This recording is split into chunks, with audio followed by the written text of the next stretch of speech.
Good morning students, welcome to my YouTube channel mathematics with अवीगर। स्वागत है students आप सभी का एक और नए लेक्चर में। आज हम एक और प्रॉब्लम सॉल्व करेंगे डायनेमिक प्रोग्रामिंग की। ठीक है, काफ़ी टाइम बाद ये लेक्चर आ रहा है स्टूडेंट्स। एक्चुअली मुझे कॉल्ड हो रहा था इसलिए मैं वीडियोस नहीं डाल पा रही थी, बट अब ठीक है तो आज हम पढ़ रहे हैं। तो देखिए, डायनेमिक प्रोग्रामिंग की आपको एक और प्रॉब्लम दी है जो कि मिनिमाइजेशन की है। ठीक है, मिनिमाइजेशन की प्रॉब्लम है, दिया है z is equal to summation i is equal to 1 to n xi। यानी कि आप इसको लिखना चाहें तो एक्सप्रेस कैसे कर सकते हैं। आप लिख सकते हैं आई की वैल्यू वेरी कराइए, x1 समीशन है तो प्लस आ जाएगा x2। ऐसे कहाँ तक जाएगा, ये जाएगा n तक, तो प्लस आ जाएगा आपके पास xn। क्लियर। अब नाउ देखिए, आपको दिया है सब्जेक्ट टू, ये क्या है स्टूडेंट्स, ये है मल्टीप्लाई का साइन। आपको कुछ पाई टाइप का लग रहा होगा। ठीक है, ये मल्टीप्लाई का साइन है, यानी कि आप यहाँ पर क्या दिया हुआ है, आपको कैसे लिख सकते हो आप एक्स आई को, आप लिख सकते हो x1 dot x2 dot x3। इस तरह से कहाँ तक जाएगा, xn तक। ठीक है, इज इक्व टू दिया हुआ है b, ये आपका सब्जेक्ट हो गया, कंस्ट्रेंट हो गया। और non negative restriction x i greater than equal to 0 है, जहाँ आपका आई वेरी कर रहा है 1 से लेकर आपका n तक। ठीक है, तो देखो अच्छा क्वेश्चन है। राजस्थान यूनिवर्सिटी में तो 2012 में पूछा भी गया है, और यूनिवर्सिटी ऑफ कोटा में भी 2013 में पूछा गया है। तो देख लेते हैं, जैसे हमने और प्रॉब्लम सॉल्व करी है बिल्कुल ऐसे ही सॉल्व करना है इस प्रॉब्लम को। ठीक है, तो देखो, this is a problem of n variables. बिल्कुल यहाँ हम देख पा रहे हैं वेरिएबल आपके कितने हैं, n है, तो यही लिखा है मैंने, n वेरिएबल की प्रॉब्लम है। सो हम इसको कंसीडर कर सकते हैं एक n स्टेज प्रॉब्लम की तरह। डायनेमिक प्रोग्रामिंग में हम इसी तरह से क्वेश्चन सॉल्व करते हैं, यहाँ हम स्टेज में कन्वर्ट करके क्वेश्चन को सॉल्व करते हैं। जैसे आपको जितने वेरिएबल दिए हम मान लेते हैं उतना स्टेज का प्रॉब्लम है। जैसे यहाँ n वेरिएबल है तो n स्टेज प्रॉब्लम मान ली। ठीक है, अभी हम मान के चलेंगे r स्टेज भी, जैसे कि आप लोगों को पता है प्रीवियस क्वेश्चन में हमने किया था। फिर r की वैल्यू पुट करते हैं हम कि फर्स्ट स्टेज के लिए, सेकेंड स्टेज के लिए। स्टेज से मतलब क्या है, यहाँ देखो आप n पार्ट है यहाँ। ठीक है, यानी कि x n है, एक्स एन है, एक्स कहाँ तक जा रहा है, एन तक। तो जब हम आर बराबर 1 लेते हैं, यानी कि एन की वैल्यू 1 लेते हैं, तो हम वहाँ पर क्या देखते हैं कि हमने डिवाइडेशन करा ही नहीं है। एक्स 1 है यानी कि कंप्लीट है, समझ रहे हो। और जब एक्स 2 बोलते हैं तो यहाँ आपने डिवाइड कर दिया, एक्स 1 और एक्स 2 दो आपने इंट्रोड्यूस करा दिए, सेकेंड स्टेज प्रॉब्लम हो गया वो। क्लियर। तो देखो यही लिखा है, ये एक एन स्टेज प्रॉब्लम की तरह से आप कंसीडर कर सकते हैं। The number r of parts in which b is divided, वही चीज जो मैंने आपको बताई, बी को हम डिवाइड कर रहे हैं आर पार्ट्स में। ठीक है, इसको हम कंसीडर कर सकते हैं आर एथ स्टेज की तरह। वही चीज, जैसे एन वेरिएबल थे तो एन स्टेज था, यहाँ हमने बी को डिवाइड कर लिया आर में, आर पार्ट्स में, यानी कि एक्स आर तक ले रहे हैं।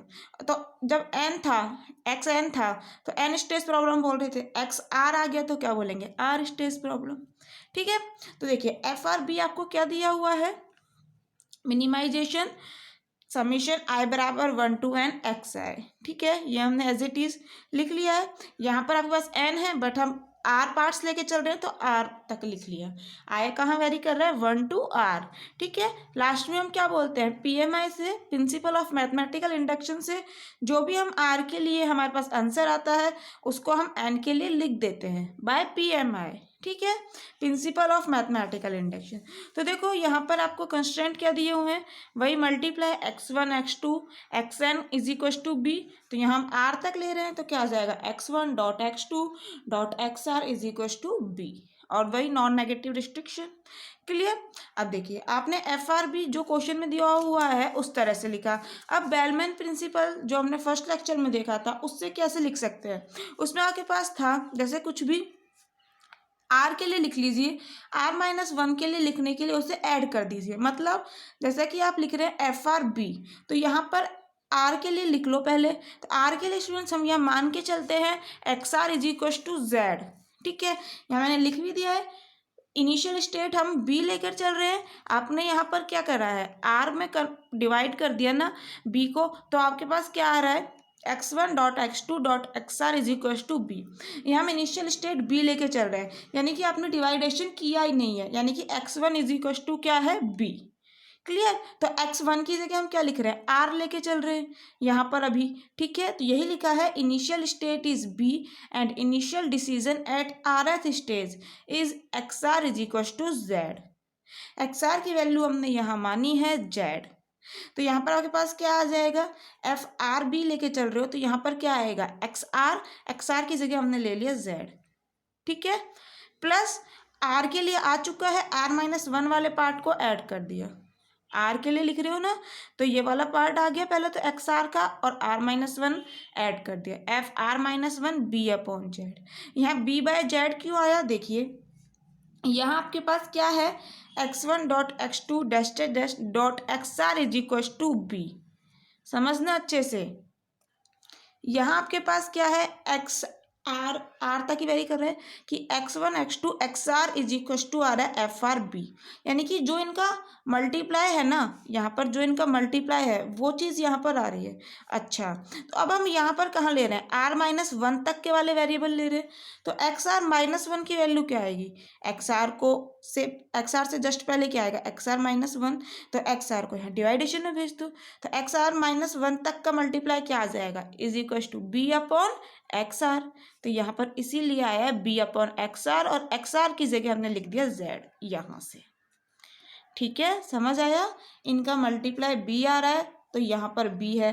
अब हमें r-1 तक लेना है ना, तो r-1 तक यानी xr-1, xr-1 तक का मल्टीप्लाई का वैल्यू क्या आएगा, बी अपॉन जेड।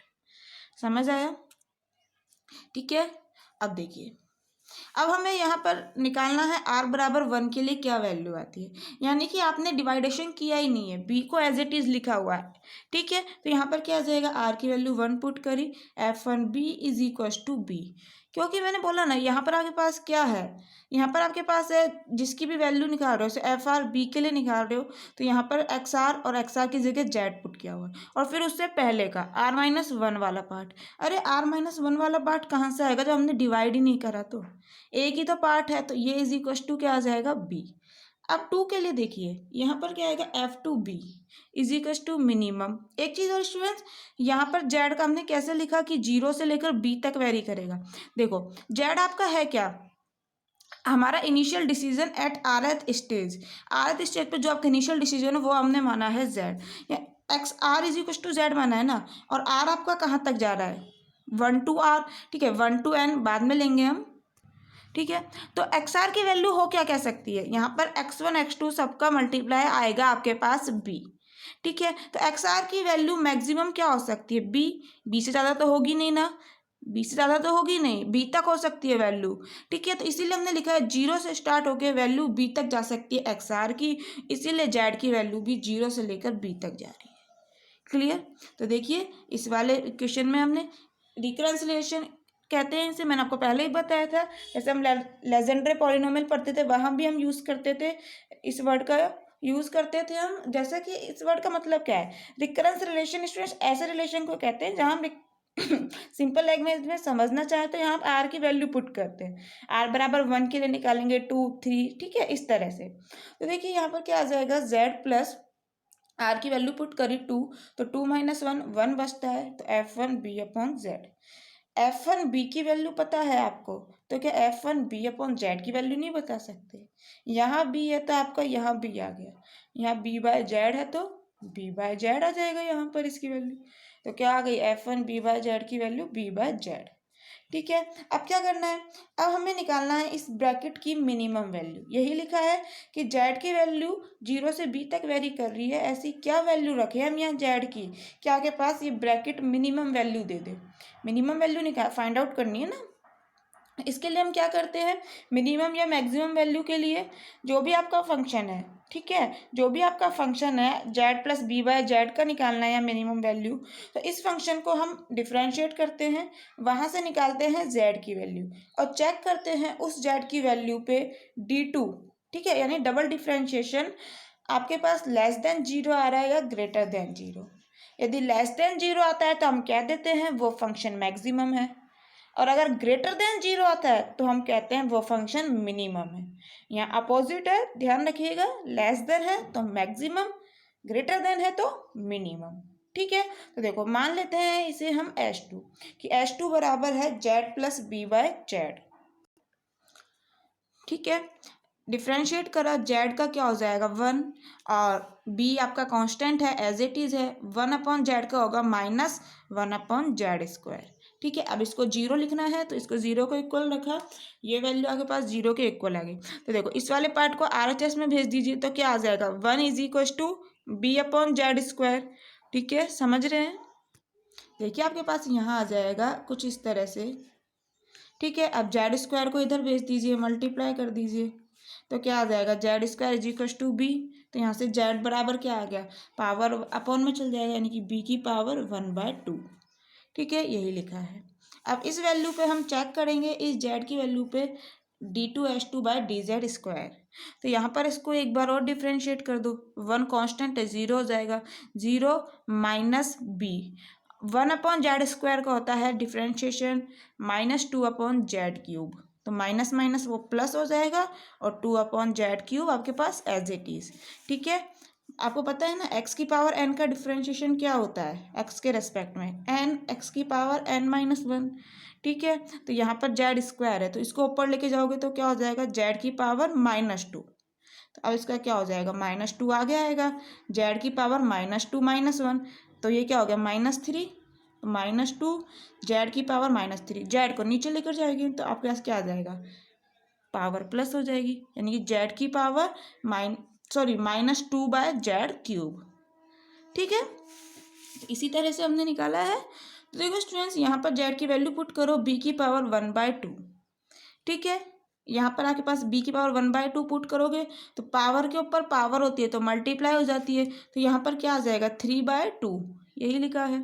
अब आप इसको सॉल्व कर लो, ऊपर पावर कितनी है 1, तो इसको ऊपर लेके चल जाओ या इसको नीचे ले आओ, कुछ भी कर सकते हो। तो आपके पास यहाँ से क्या आ जाएगा 2 आपका एज इट इज़ है। ठीक है, क्या आएगा b की पावर 3/2, ये नीचे आएगा आपके पास तो क्या हो जाएगा b की पावर -1। आपको पता है बेस सेम है तो पावर्स ऐड हो जाती हैं, तो क्या आ जाएगा 3/2 -1। तो यहाँ से हम हटा देते हैं, एज इट इज लिख देते हैं। अब 3/2 में से 1 माइनस करेंगे तो आपके पास क्या आएगा 1/2। तो यहाँ से आपके पास क्या आ जाएगा 2/b की पावर 1/2। ठीक है, यही लिखा है, सिंपल कैलकुलेशन है, समझ सकते हैं आप लोग। तो ये देख सकते हैं आप पॉजिटिव है, ग्रेटर देन 0 है, इसका मतलब ये जो आपका फंक्शन है मिनिमम है जेड की वैल्यू किस पर b की पावर 1/2 पर। ठीक है, तो बस अब ऑप्टिमल पॉलिसी लिख दीजिए, r बराबर 2 के लिए क्या आ जाएगा जेड की वैल्यू जो भी आई है उसको सिर्फ 2 बार लिखना है, b की पावर 1/2 b की पावर 1/2। ठीक है, देखो यहाँ पर इसका मतलब क्या है, यहाँ पर इसका मतलब है आपने b को 2 पार्ट में कन्वर्ट कर दिया है कि एक पार्ट यानी कि x1 की वैल्यू हो गई b की पावर 1/2 और x2 की वैल्यू भी हो गई b की पावर 1/2। आप लोगों के पास कंस्ट्रेंट क्या दिया था, इस यही था ना कंस्ट्रेंट कि x1.x2.xr = b। तो आपने यहाँ b को 2 पार्ट में कन्वर्ट करा है, यानी सिर्फ x1 x2। तो यहाँ पर वैल्यू पुट करके देख सकते हो, b की पावर 1/2 इंटू b की पावर 1/2 क्या आएगा b की पावर 1/2 + 1 यानी कि 1। तो देख सकते हो आप ये सेटिस्फाई कर रहा है। क्लियर, समझ आए आप चीज़ें? देखिए अब F2 की वैल्यू कैसे निकालेंगे, आपकी इक्वेशन में वैल्यू रख देनी है, जेड की वैल्यू रख दो b की पावर 1/2। देखिए इस वाली इक्वेशन में वैल्यू रखो, मिनिमम वैल्यू आ गई ना हमारी, जेड कब वो सॉरी ये वाला कब देगा मिनिमम वैल्यू, जब जेड की वैल्यू आप रखोगे b की पावर 1/2।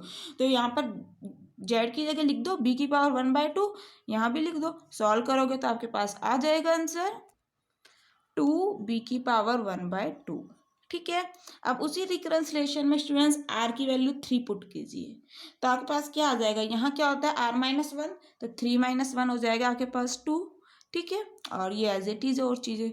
अब देखो F2b/z की वैल्यू कहाँ से निकालेंगे, यहाँ से b की जगह क्या लिख दोगे, यहाँ पर b है तो यहाँ से b है ना, तो b/z के लिए क्या हो जाएगा 2b/z की पावर 1/2, यही लिखा है। ठीक है, अब इसकी मिनिमम वैल्यू फाइंड आउट करनी है हमें, तो क्या करें इसे S3 मान लेते हैं। ठीक है, फिर इसे डिफ्रेंशिएट करा हमने z के रेस्पेक्ट में, तो z का 1 हो गया, 2 और ये b की पावर 1/2 तो आपके कांस्टेंट है, इन्हें एज इट इज लिखा। अब z की पावर 1/2, 1/z की पावर 1/2। ठीक है। इसका क्या होगा, जेड ऊपर जाएगा तो क्या होगा, जेड की पावर -1/2। ऐसे मत समझना पावर तो ऊपर ही लिखी है, यहाँ पर आपके पास है क्या, ये कि क्या लिखा हुआ है कि बी की पावर 1/2 और 1/जेड की पावर है ये 1/2। समझ रहे हैं, तो ये जेड ऊपर जाएगा तो क्या होगा, जेड की पावर -1/2। क्लियर। तो यहाँ पर डिफ्रेंशिएशन करेंगे तो क्या आ जाएगा, -1/2 आगे आ जाएगा, जेड की पावर -1/2 -1, तो वो हो जाएगा -3/2। अब आप इसे सॉल्व करो स्टूडेंट्स। देखो यहाँ पर पहले जेड की वैल्यू निकालनी है तो इसको इक्वस टू 0 रखना होगा, तो इसको सॉल्व करा हमने, इसको इक्वस टू 0 पुट करा है। देखो 1 यहाँ पे प्लस माइनस माइनस हो गया, 2 से 2 कैंसिल हो गया, बी की पावर क्या है 1/2 और जेड की पावर -3/2 है, नीचे ले गए तो पावर पॉजिटिव हो गई। बस अब कुछ नहीं करना, पहले इसको इस साइड ले जाओ तो माइनस है तो पॉजिटिव हो जाएगा, ठीक है। फिर आप क्रॉस मल्टीप्लाई करेंगे। क्लियर। तो यहाँ पे क्या हो जाएगा, जेड की power 3/2 is equal to b की पावर 1/2। ठीक है, समझ पा रहे हैं स्टूडेंट्स। देखो यहाँ पर आपके पास क्या है, 1 इज इक्व टू, इसको इस साइड लेके जा रहे हैं हम RHS में, तो बी की पावर 1/2 अपॉन जेड की पावर 3/2, क्रॉस मल्टीप्लाई कीजिए, क्या आ जाएगा, जेड की power 3/2 is equal to b की पावर 1/2। ठीक है, और यहाँ पे पावर क्या हो जाती है, अपॉन में चल जाती है, तो जेड इज इक्व टू क्या आ जाएगा, बी की पावर 1/2 तो है ही, इसका हो जाएगा अपोजिट। ठीक है, तो क्या हो जाएगा 2/3, 2 से 2 कैंसिल हो गया, पावर के ऊपर पावर है तो मल्टीप्लाई हो जाती है, तो यहाँ पर क्या आ गया 1/3। क्लियर, तो यही लिखा है, जेड की वैल्यू आ चुकी है 1/3, बी की पावर 1/3। ठीक है, अब हमने इसका डबल डिफरेंशिएशन चेक करा, तो आप लोग चेक कर लीजिए स्टूडेंट्स, मैंने डायरेक्ट लिख दिया है, ये ग्रेटर देन 0 आएगा, आप लोग करके देखिए, बिल्कुल पॉजिटिव आने वाला है ये। ठीक है, इसको कुछ नहीं, एक बार और डिफरेंशिएशन कर लेना इसका, आपके पास आ जाएगा ग्रेटर देन 0। जब ग्रेटर देन 0 आ गया तो हम कह सकते हैं ये जो आपका फंक्शन है मिनिमम है जेड की इस वैल्यू पे, तो यहाँ पर जेड की वैल्यू पुट कर दो, बी की पावर 1/3, तो आपके पास आ जाएगा F3 बी की वैल्यू। ठीक है, सॉल्व करेंगे तो आपके पास आ जाएगा, देखो जेड की जगह यहाँ पे लिखोगे बी की पावर 1/3 और यहाँ भी लिखोगे, तो देखो मैंने यहाँ भी लिख दिया है बी की पावर 1/3 प्लस 2 बी की पावर हाफ, तो ये आपकी चली रही है, और यहाँ पर बी की पावर 1/3 लिखोगे, 1/2 पहले से है तो मल्टीप्लाई होकर क्या आ जाएगा 1/6। अब 1/2 में से 1/6 को माइनस करो, इसको ऊपर लेके जाओगे तो क्या आएगा, समझ रहे हो ना, बेस सेम है तो पावर्स ऐड हो जाती हैं, तो 1/2 माइनस 1/6 क्या देगा आपको 1/3, तो 2 बी की पावर 1/3 और एक यहाँ पर है तो 2 + 1 3, तो ये सॉल्व कर लो स्टूडेंट्स, इजीली आपके पास आ जाएगा 3 बी की पावर 1/3। अगर आपको कुछ भी कैलकुलेशन में दिक्कत आ रही है तो प्लीज़ कमेंट बॉक्स में बताइए, तो मुझे पता तो लगे मतलब कहाँ प्रॉब्लम आ रही है ना, हम नेक्स्ट लेक्चर में उन्हें अच्छे से क्लियर करेंगे फिर। क्लियर। तो देखिए आपके पास F3 बी की वैल्यू आ चुकी है, ऑप्टिमल पॉलिसी क्या आ जाएगी, जेड की इस वैल्यू को 3 बार लिख दो, क्योंकि यहाँ आपने बी को 3 पार्ट्स में डिवाइड करा है, r बराबर 3 के लिए कर रहे हो ना, यानी कि 3 स्टेज प्रॉब्लम है, यानी 3 पार्ट्स में आपने डिवाइड कर दिया है। ठीक है, यानी कि x1 की वैल्यू ये हो गई, ये x2 और ये x3 आपके पास, r बराबर 3 के लिए ये हमने निकाला है। ठीक है, अब हम क्या करेंगे स्टूडेंट्स, हमें निकालना किसके लिए, हमें निकालना है n के लिए, तो अब हम करेंगे जो हमने 2 के लिए निकाला, 3 के लिए निकाला, इन्हीं के बेसिस पे हम क्या करेंगे m के लिए मान लेंगे, हम कुछ यहाँ सिमिलरिटीज देख रहे हैं तो उन्हीं के बेस पे हम m के लिए मान लेंगे और m+1 के लिए प्रूफ करेंगे, क्योंकि मैथमेटिकल इंडक्शन में हम ऐसे ही करते हैं, m के लिए मान लेते हैं, m+1 के लिए प्रूफ करते हैं, फिर हम कह देते हैं कि ये हर एक n की हर एक वैल्यू के लिए ट्रू होगा। तो देखो यहाँ पे m के लिए कैसे मानोगे, F3b ध्यान से देखो क्या लिखा हुआ है, यहाँ 3 है तो यहाँ 3 है और यहाँ 3। क्लियर, जरा 2 में देखना, यहाँ 2 है, यहाँ 2 है, यहाँ 2 है, तो कुछ सिमिलरिटी नहीं दिख रही, समझ पा रहे हो, तो यहाँ से FMB के लिए क्या लिख सकते हो, यहाँ m आएगा तो यहाँ m आएगा और यहाँ भी m आएगा, तो FMB क्या हो जाएगा, m b की पावर 1/m। ठीक है, तो देखिए हमने यही लिखा है कि m के लिए आपके पास क्या आ जाएगा, FMB = m b की पावर 1/m। ऑप्टिमल पॉलिसी क्या आ जाएगी आपके पास, अब देखो r बराबर 3 के लिए क्या था, b की पावर 1/3, b की पावर 1/3 कितने टाइम्स था, 3 टाइम्स, ऐसे ही आर बराबर 2 के लिए था बी की पावर 1/2 कॉमा बी की पावर 1/2। अरे जब एम के लिए लिख रहे हैं तो क्या दिक्कत है, बी की पावर 1/m आ जाएगी और कितनी बार आएगी, m टाइम्स। ठीक है, क्योंकि आर बराबर m के लिए लिख रहे हैं। हमने देखा था जब 3 के लिए लिखते हैं तो यहाँ 3 टाइम्स आता है, 3 बार आती है। ठीक है, तो ये कितनी बार आ रही है वैल्यूज, m टाइम्स। तो देखो स्टूडेंट्स, अब हम निकालते हैं m+1 के लिए। देखिए रिकरेंस रिलेशन में r की वैल्यू पुट करिए m+1, तो क्या आ जाएगा fm+1। ठीक है, यहाँ पर आपके पास क्या रहता है r-1, तो r की वैल्यू m+1 पुट करा है, तो m+1 -1 क्या बचेगा m, तो fm/z। अब इसकी वैल्यू यहाँ से निकालेंगे हम, क्या हो जाएगा m/z की पावर 1/m। ठीक है, अब क्या करना है, वही चीज़ इसकी मिनिमम वैल्यू फाइंड आउट करनी है, यहाँ हमें दिया हुआ है, तो हम इसको m+1 मान लेते हैं। इसको डिफ्रेंशिएट करेंगे तो क्या हो जाएगा, z का हो गया 1, ये कांस्टेंट है आपका, एज इट इज आ जाएंगी दोनों चीज़। z की पावर 1/z की पावर 1/m है, तो z को ऊपर लेके जाओगे तो पावर हो जाएगी माइनस में। सॉरी, तो z की पावर आ जाएगी -1/m, तो -1/m आगे आ जाएगा, z की पावर क्या बचेगी -1/m -1, तो सॉल्व करोगे तो क्या आ जाएगा, माइनस बाहर m+1/m। ठीक है, तो इसको अब क्या करना है, इक्वल टू 0 रखना है हमें, और यहाँ से फाइंड आउट करनी है z की वैल्यू। ठीक है। तो देखिए ये वाला m से ये वाला m कैंसिल आउट हो गया। ठीक है, ये माइनस है तो ऐसा करो इस वाले पार्ट को RHS में ले जाओ, तो आपके पास क्या आ जाएगा स्टूडेंट्स, देखिए सॉल्व कर लेते हैं हम। यहाँ पर आपके पास क्या है 1, ये m से m कैंसिल हो गया, माइनस वाले पार्ट को इधर लेके जा रहे हैं तो प्लस हो जाएगा, तो इज इक्वल टू क्या आ जाएगा आपके पास b की पावर 1/m। z की पावर यहाँ पर माइनस में है ना, तो नीचे लिख लेते हैं हम, पॉजिटिव हो जाएगी पावर, तो z की पावर क्या आ जाएगी m+1/m। ठीक है, क्रॉस मल्टीप्लाई करिए, क्या आ जाएगा z की power m+1/m is equal to b की पावर 1/m। ठीक है, अब क्या होता है, z की वैल्यू निकालना है तो ये अपोजिट हो जाएगा, इधर जाएगा तो b की पावर 1/m तो चल ही रही है, इस अपोजिट हो जाएगा तो क्या आ जाएगा m/m+1।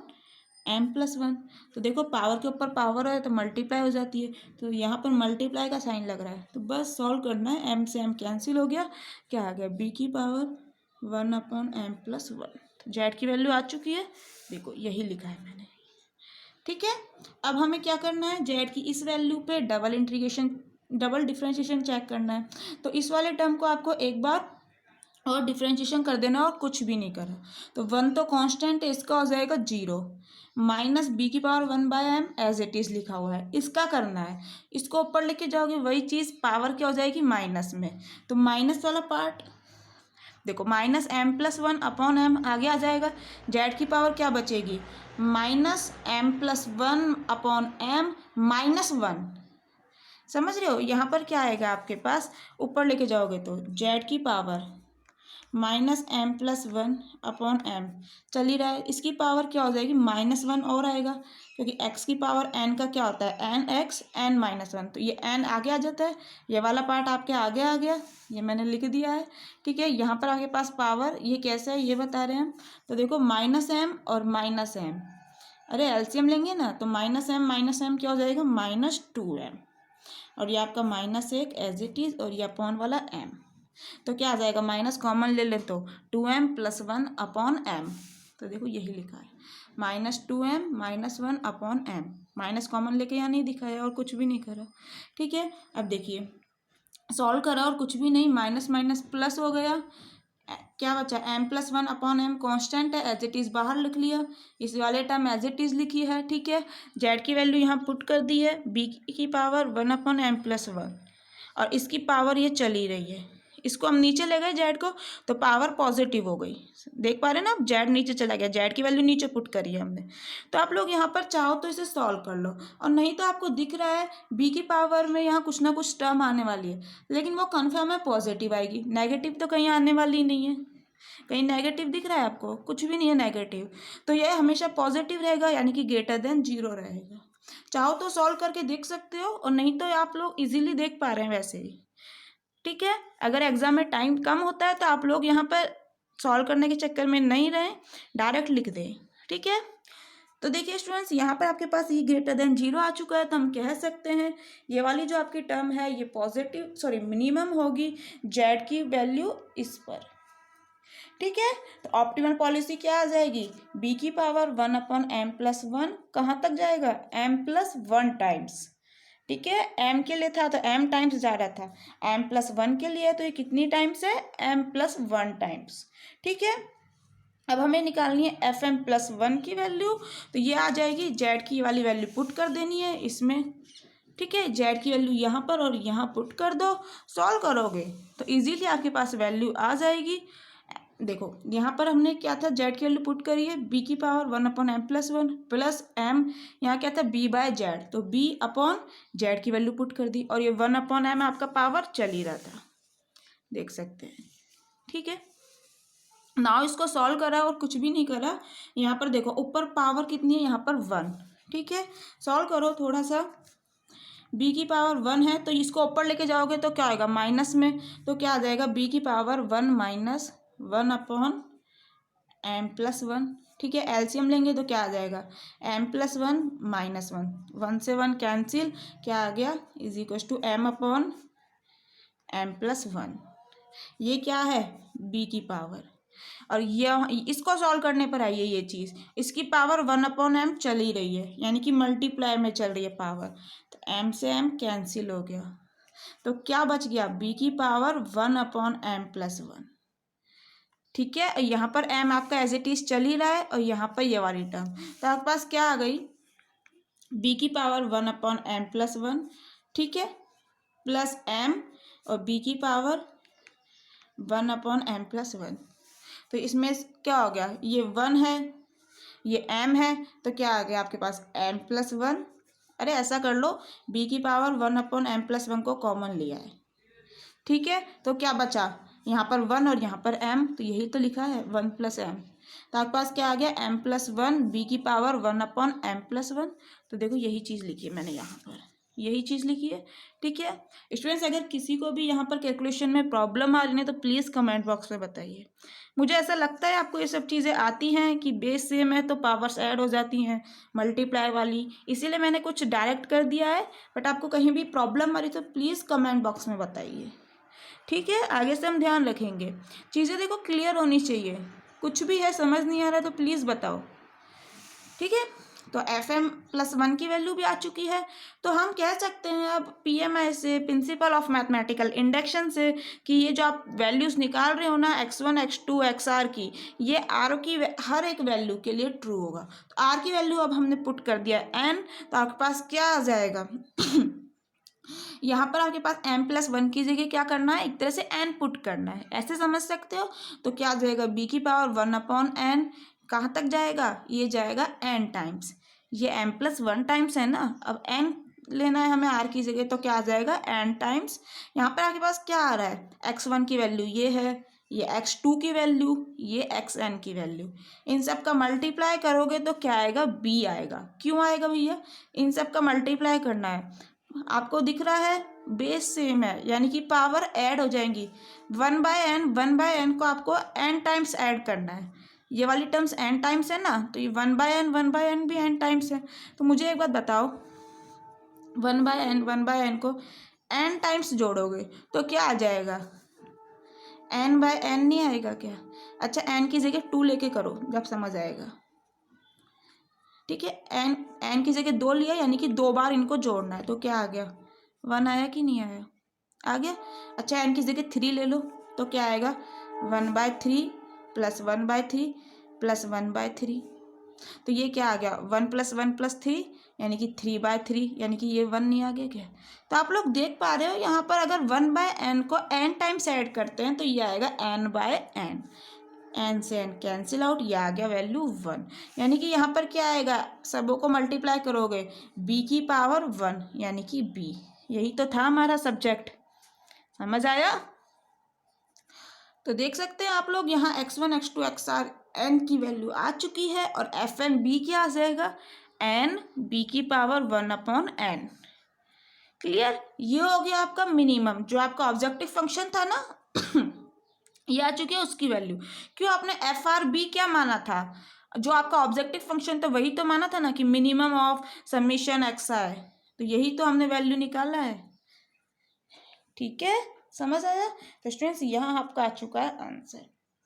देखो डायनेमिक प्रोग्रामिंग के जो भी हमने अभी तक क्वेश्चन किए हैं उनमें से कंफर्म आपको एक क्वेश्चन मिलेगा। ठीक है, डायनेमिक प्रोग्रामिंग में स्टूडेंट्स एक क्वेश्चन जरूर मिलता है, राजस्थान यूनिवर्सिटी की बात करें या फिर मत्स्य यूनिवर्सिटी की बात करें तो यहाँ आपके 20 नंबर कहीं नहीं जाने वाले।